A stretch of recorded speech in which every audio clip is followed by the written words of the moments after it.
Welcome back. I'm joined here now with Tony Valk from Evergreen in Johnson City. And Tony was telling me that one of the most common questions he gets at the greenhouse is the difference between all the different types of petunias.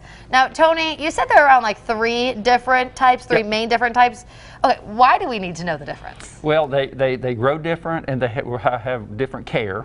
And the main types are the traditional petunias that's been around literally for generations. And that's like these.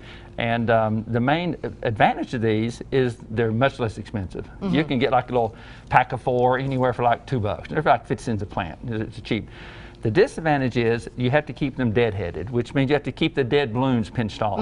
And I don't know whether you can see or not, but these dead blooms, I'll just pinch off a full one. You don't, if this were a dead bloom, I'll act like it's a dead one, you wouldn't just pinch off just the dead bloom. Really? But most important is this part right behind.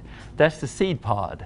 Oh. And that is where the energy goes to making new seeds, which are not viable, instead of making more blooms. I never knew that. So you don't want to pull off just the dead blossom. You need to pinch off the part behind where the bloom is. I never knew that. I always thought when you deadheaded, you just pulled off the blossom. Yeah, you need to, it's very important on these. That's the only way the old traditional petunias actually keep reblooming is if you keep them deadheaded. Okay. And so one of the main advantages, then they came out with wave petunias, which is like this big purple wave one. This big guy up here? 25 years ago, they came out with those.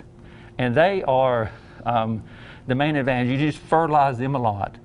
And you don't have to deadhead them. You don't have to pinch off those dead blooms, which is tremendous. Those grow very flat, and you can see how that one's cascading down over, which is great for some applications. But some people like them to still get a little bigger, but still have the advantages of not having to deadhead them. So they came out with a series called Easy Wave. And that's like the one on the other side. You see how it's a little more mounding? It will also trail over, but it doesn't lay just flat.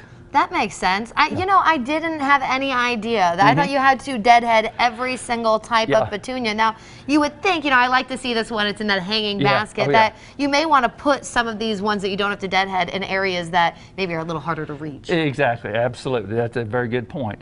And so the biggest thing you need to decide is if you want to lay flat on the ground, the waves do that. The easy waves are ones that mound, and they'll still, like if that's a hanging basket, it'll still cover the hanging basket, but it's not going to hang 2 or 3 feet below it.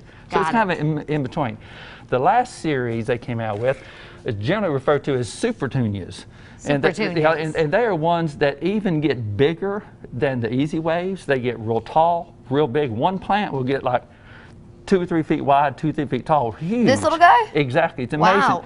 But the key on all of these to make them bloom to get that large and to keep from having to deadhead them is fertilizer. You've got to keep them fertilized. The only way they're going to keep blooming is if you really keep fertilizing them. Got it. And about all the breeders of the different types of petunia companies promote generally a 20-20-20 analysis, and you just mix it up in water, and you can follow the directions. You can either mix it weaker, and literally every time you water, have some of that fertilizer mixed with the water, or you can mix it stronger and do it like every couple of weeks. You just your choice. But the key, especially on the ones in hanging baskets, because the nutrients that are in those baskets just get washed away, and eventually there's nothing for them to live on.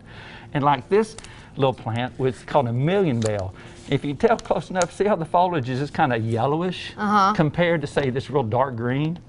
That's because that has not been fertilized. You got to really, you see how kind of pale that foliage is? You got to keep them fertilized to keep them healthy, and you got to keep them fertilized to keep them blooming. Got and it. Water them in the morning, only in the morning, only and in the only morning. when they need it. Soak the crap out of them, but wait till they need water and do it in the morning. Sounds great, Tony. Thank you so much. So much information about petunias.